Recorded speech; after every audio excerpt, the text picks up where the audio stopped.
Cette nuit-là, 2 vétérans m'ont proposé un entraînement spécial après l'extinction des feux. Ils ont dit que c'était volontaire. Ils ont parlé de confiance, de coordination, d'intimité tactique.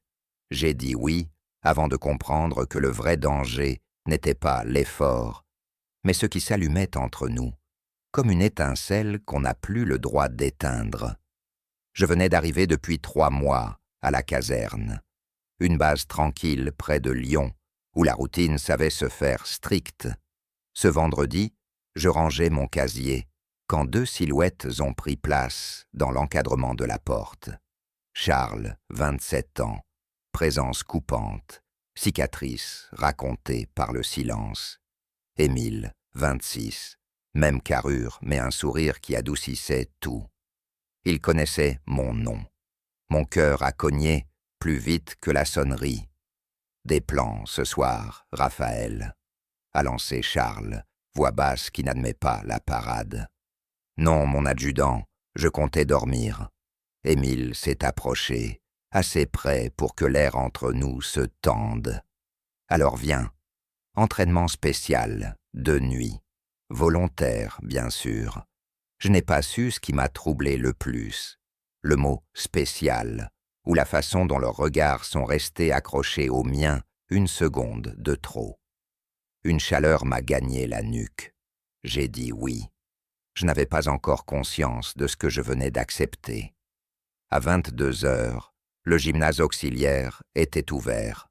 Les machines repoussées, des tapis au centre, une musique presque inaudible, comme si le silence avait un pouls. Je suis entré. Charles avait troqué l'uniforme pour un t-shirt sombre. Émile aussi, l'étoffe tendue sur des épaules, qui parlait de kilomètres de terrain. L'air semblait chargé, une étincelle électrique qui me réveillait chaque nerf. Confiance, coordination, a dit Charles. Travail d'équipe, intime dans le sens opérationnel. On bosse la synchronisation, a ajouté Émile. Tu nous fais confiance? J'ai tenu son regard. Mes mains tremblaient à peine, mais je le sentais. Mon pouls était trop fort pour un simple échauffement. Le premier exercice a été simple en apparence. Yeux fermés, guidance. Les mains d'Émile se sont posées sur mes épaules, celles de Charles à ma taille. Leurs doigts n'ont rien exigé. Ils ont orienté, ajusté, retenu. La chaleur, peau sur peau, à travers le tissu. Ma respiration a changé de rythme. Le monde autour s'est effacé, ne gardant que la cadence de leur souffle, tout près, et ce fil invisible qui me tirait vers eux.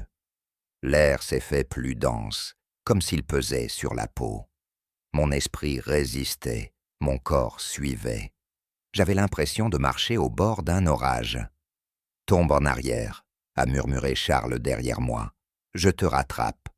J'ai laissé le poids basculer. Ses bras m'ont accueilli sans heurts, exact. 1 seconde de flottement a suspendu le temps. Une confiance nue, offerte. J'ai rouvert les yeux, et Émile était là, si proche que son souffle effleurait ma joue. Nos regards sont restés accrochés. Une chaleur fine a traversé ma poitrine. J'ai compris alors le premier mensonge de la soirée. Je n'avais pas rien de prévu. J'avais un message non lu de Léo, l'ami avec qui je partageais parfois des repas du samedi. J'avais choisi de ne pas répondre. Petite trahison, peut-être, mais c'était la mienne. J'avais préféré ce terrain glissant, ce risque sans nom, à la sécurité d'une routine. Ce constat a piqué comme une épine sous la peau et, pourtant, je n'ai pas bougé. On continue, a dit Émile. Les yeux fermés. Cette fois, on enchaîne. Mes paumes ont trouvé les leurs au hasard des consignes. Les déplacements ont pris la douceur d'une chorégraphie improvisée. Pivot, ancrage, transfert. Leurs mains me guidaient, parfois à peine, parfois franchement, laissant un sillage de chaleur. Le silence entre nous était chargé de choses que personne n'osait nommer. Chaque contact durait un souffle de trop, assez pour envoyer des frissons le long de ma colonne. Je me sentais à la fois protégé et dangereusement exposé. Un bruit métallique a claqué dans le couloir. Nous avons tous trois figé, le cœur à l'arrêt. Charles a éteint la musique. Émile a baissé la voix. Contrôle de ronde, peut-être. Ne bouge pas. La peur de l'exposition m'a saisi à la gorge.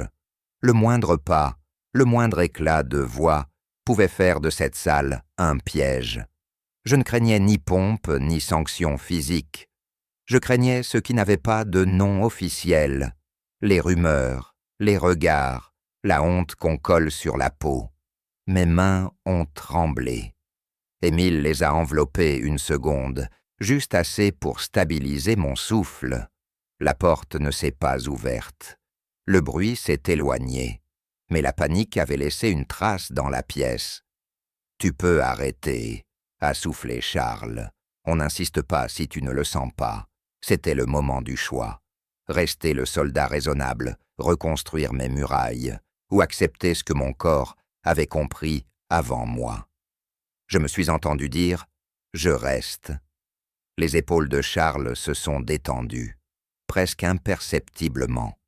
Dans le regard d'Émile, quelque chose s'est éclairé, une tendresse qui donnait envie de baisser la garde. Nous avons repris. Les mouvements se sont faits plus précis, plus proches. Mon cœur tambourinait trop fort. Chaque inspiration brûlait comme un aveu. Leurs doigts se sont attardés à ma nuque pour corriger un angle, à ma hanche pour caler un appui. La distance entre nos visages s'est réduite jusqu'à n'être plus qu'un fil. Je sentais leur chaleur, je sentais la mienne. Et le monde, encore une fois, s'est effacé autour de ce point de rencontre, où l'on ne respire plus tout à fait seul. « Raphaël », a dit Charles très doucement, comme s'il parlait à une blessure qu'il ne voulait pas rouvrir. « Ce qu'on fait ici demande plus que de la technique. On ne te forcera jamais, » a ajouté Émile. « On veut juste être honnête. » Je savais. Depuis des semaines, leur regard avait parfois duré une fraction de trop.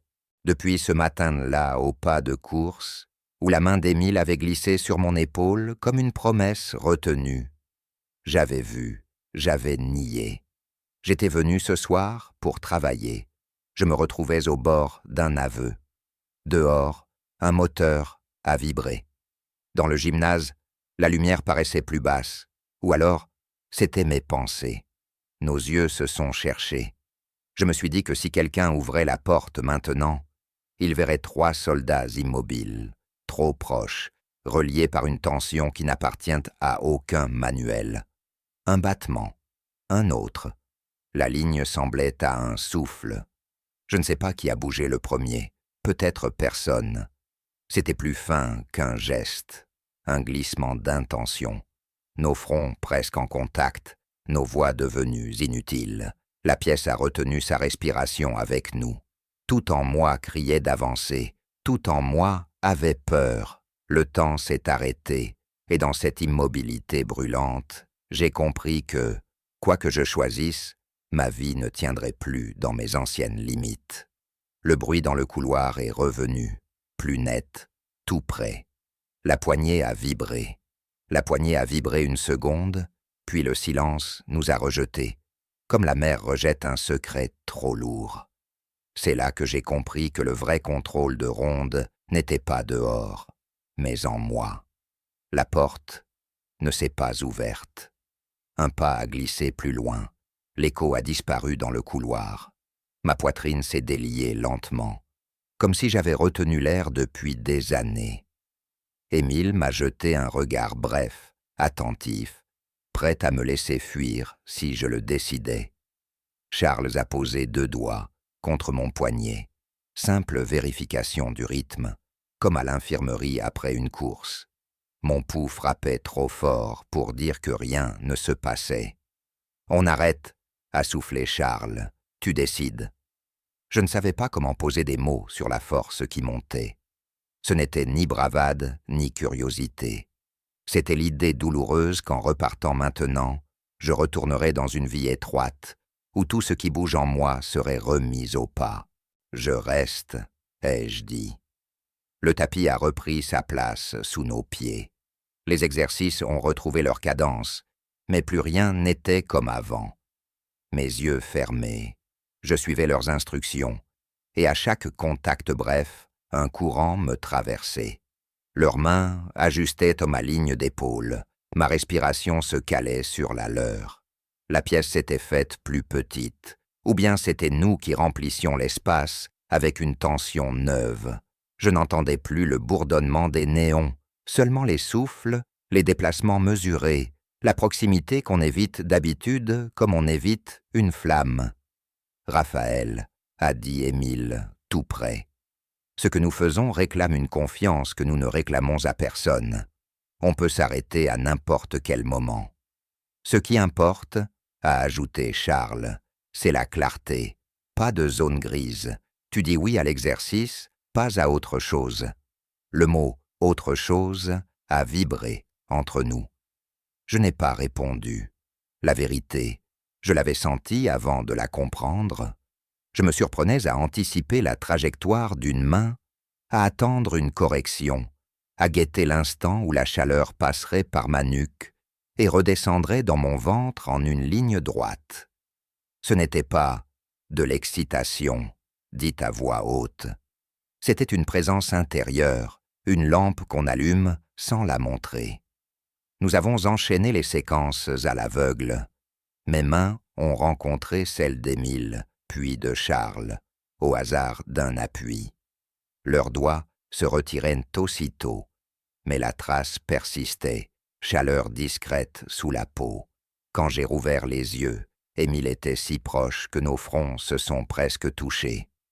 L'envie a traversé mon regard avant que je puisse la cacher. Charles l'a vu, il n'a rien dit.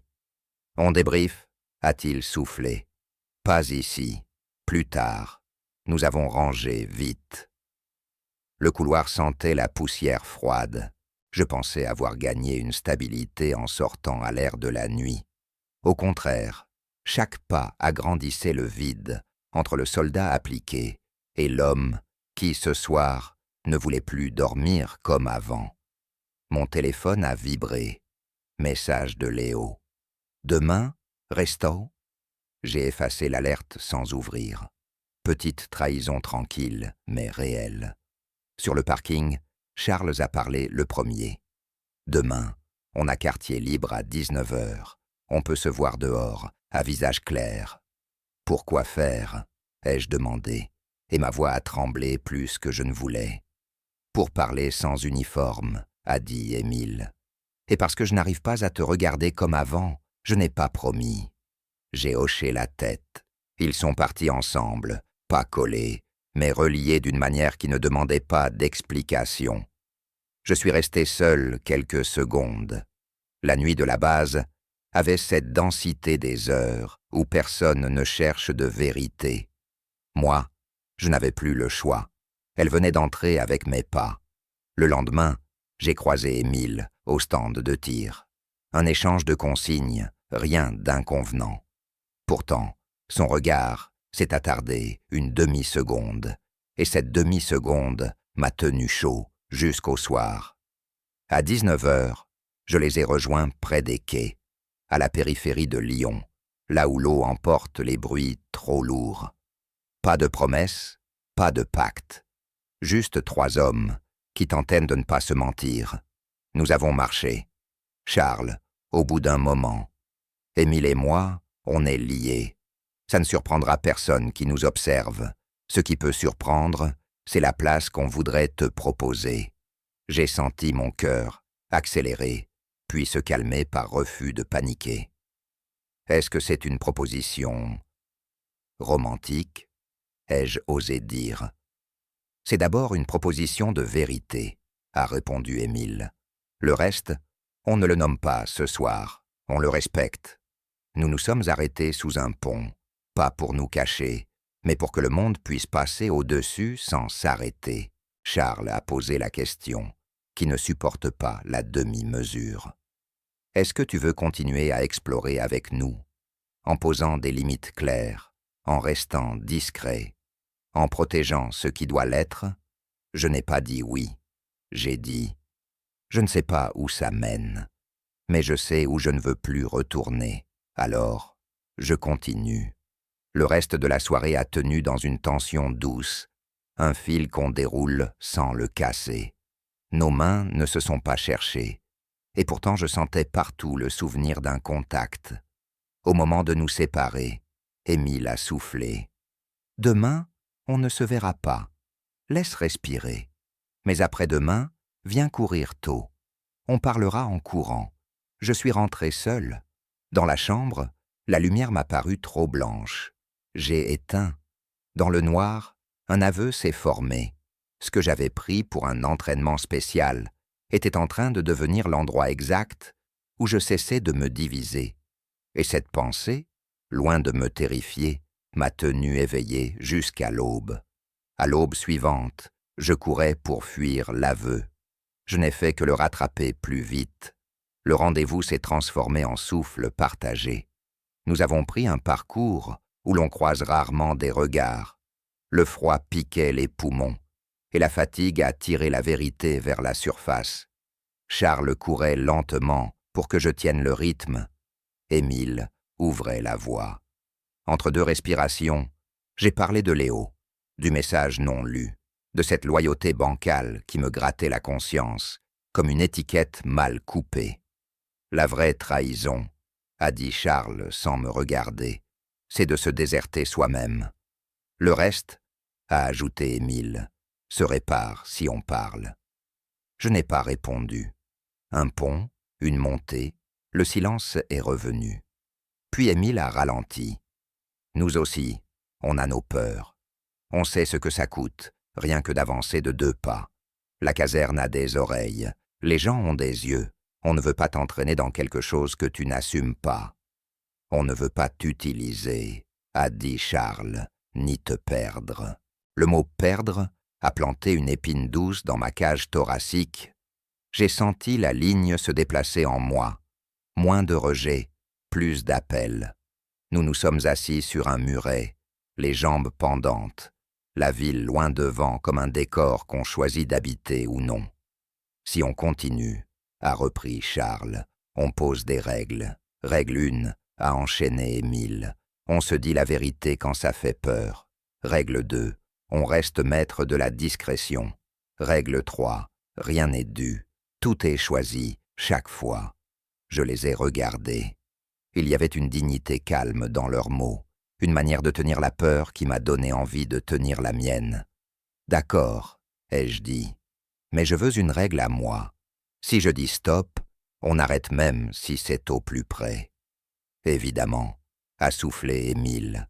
Cette matinée a été le début d'un fil plus tissé.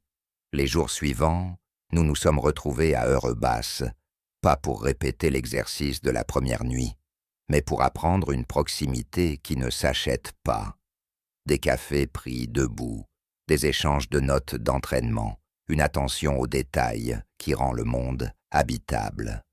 Et puis, parfois, un presque contact, mon épaule frôlant la sienne, la chaleur qui restait, la tentation d'avancer d'un demi-centimètre de plus. C'est alors que la première fissure s'est produite. Un soir, j'ai répondu à Léo. Je n'ai pas su être simple. Je lui ai parlé d'horaire, j'ai éludé ses questions, j'ai fermé la conversation trop tôt. Le lendemain, il m'a attendu à la sortie de la cantine. « Tu m'évites » a-t-il demandé sans agressivité. « Je ne sais pas répondre » ai-je murmuré. « À quoi ?»« À ce que je deviens. » Son silence m'a fait l'effet d'un miroir. Je m'étais toujours voulu gentil garçon, droits alignés, rien qui dépasse. Ce jour-là, je débordais. Léo m'a pris l'avant-bras une seconde, geste neutre, mais j'ai retiré mon bras trop vite, comme si la peau n'était plus la mienne.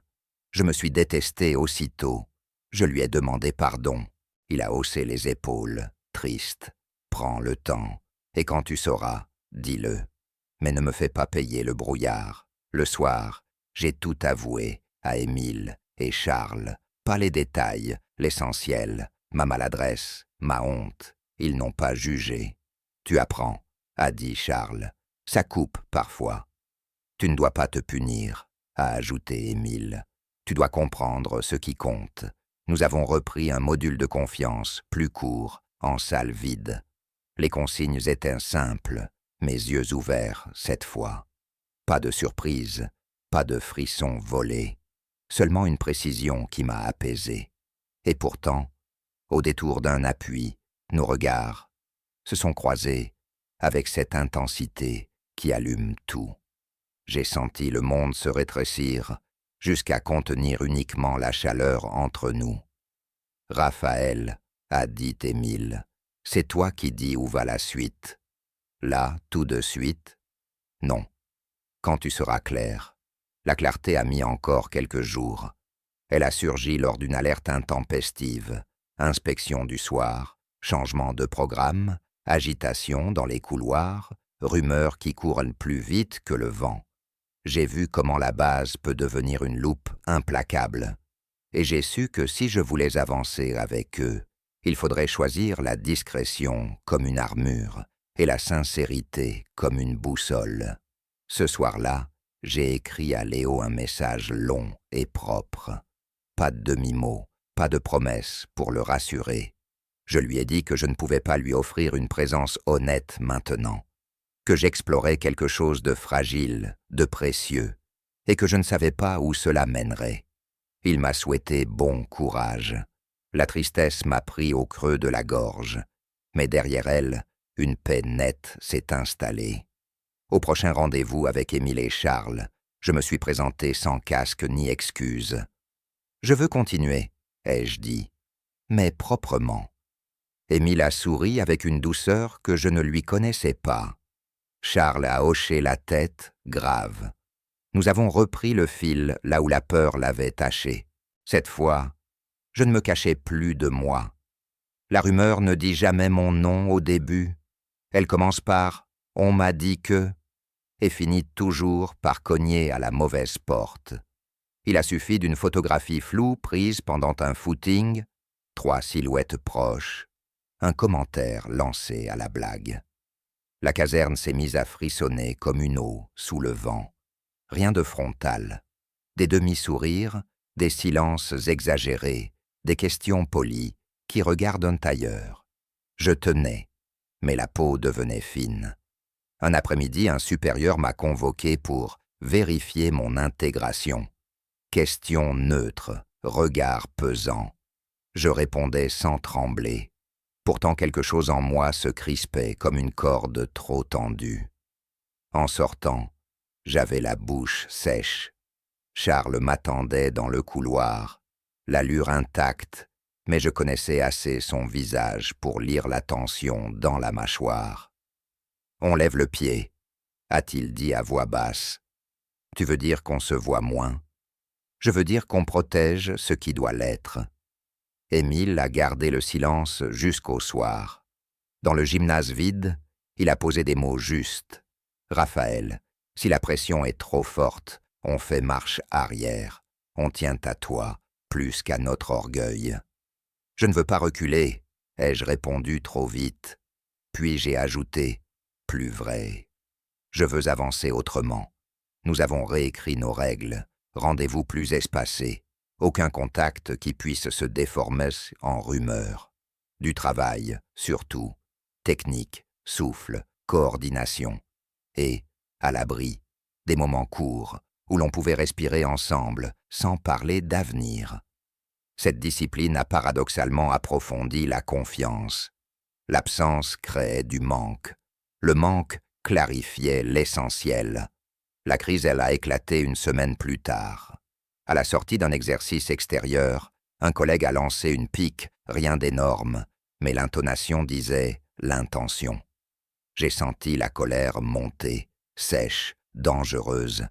J'ai pensé aux rumeurs qui rendent bêtes, aux réflexes qui dérapent.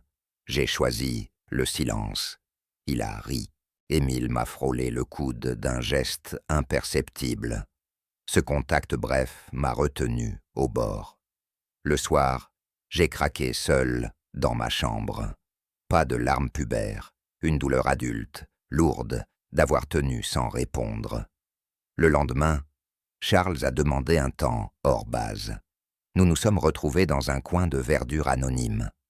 On peut endurer, a-t-il dit. On sait faire. Mais endurer ne doit pas devenir la seule manière de vivre. Qu'est-ce que tu proposes? Qu'on nomme enfin ce que nous sommes en train de construire. Qu'on arrête de se tenir au bord. Émile a pris le relais. On ne te demande pas d'étiquette, on te demande une direction. Si tu dis oui, ce n'est pas un oui pour la vie. C'est un oui pour avancer ensemble et pour se battre pour l'intimité qui nous porte. Je les ai regardés. Je n'ai pas vu 2 soldats seulement. J'ai vu 2 hommes capables de plier leur fierté pour protéger une chose invisible et pourtant vitale. La peur, elle, n'a pas disparu. Elle s'est déplacée, moins celle d'être vue, plus celle de ne pas se choisir assez fort. D'accord, ai-je dit, oui. Le oui n'a rien changé aux rumeurs. Il a tout changé à ma colonne vertébrale. Je marchais plus droit, pas par défi, par cohérence. Nous avons célébré ce pas comme on célèbre un succès discret. Un café brûlant, partagé en silence. Un rire qui s'échappe malgré la prudence. Un regard qui promet sans jurer.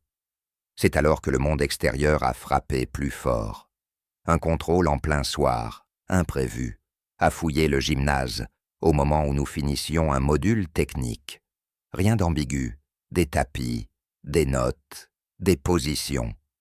Pourtant, j'ai senti dans l'air l'envie de trouver une faille. Le regard d'un gradé s'est attardé sur moi. « Tout va bien, soldat ?» « Oui, mon adjudant. » Après leur départ, la pièce a gardé une odeur de métal. Je tremblais légèrement. Émile a posé sa main sur mon épaule, sans s'attarder. « On s'arrête quelques jours, » a décidé Charles. « On ne jouera pas au plus fort. » Ces quelques jours ont été un désert. Je n'avais pas mes 2 repères. La solitude appuie parfois là où ça fait mal.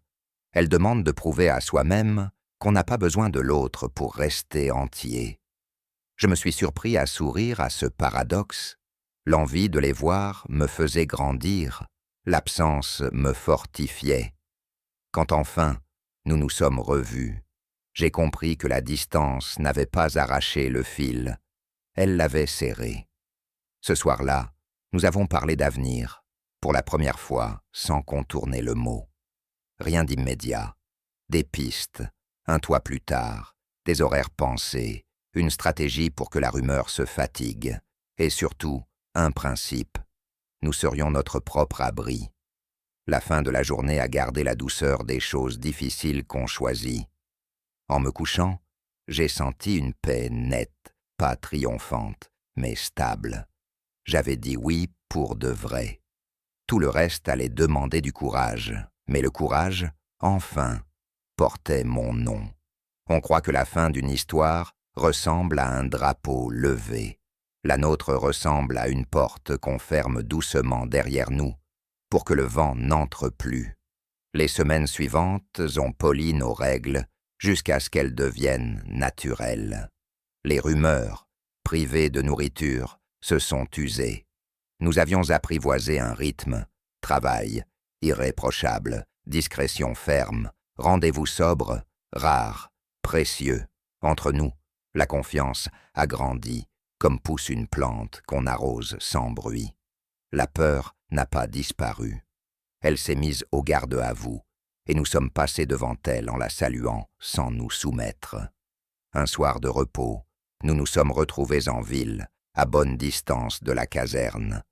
Pas un rendez-vous clandestin, un moment à 3, où chaque geste avait la simplicité d'un quotidien qui se prépare. Nous avons parlé de tout et de presque rien, de la fatigue, des petites victoires, de ce que chacun voudrait apprendre de l'autre. Charles, avec sa rigueur, voulait m'aider à poser des limites autrement que par le retrait. Émile, avec sa douceur, voulait que je découvre la façon dont une attention peut devenir une force d'assaut.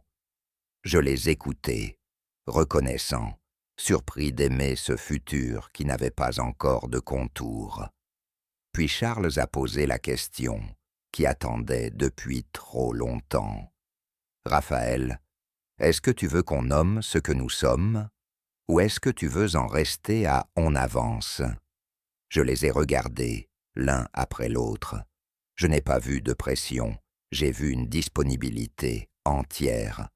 Alors j'ai pris le temps de mesurer mes mots. J'ai peur, ai-je dit, pas de vous, de ce que ça exige de moi. On ne te demandera jamais de te renier, a répondu Émile.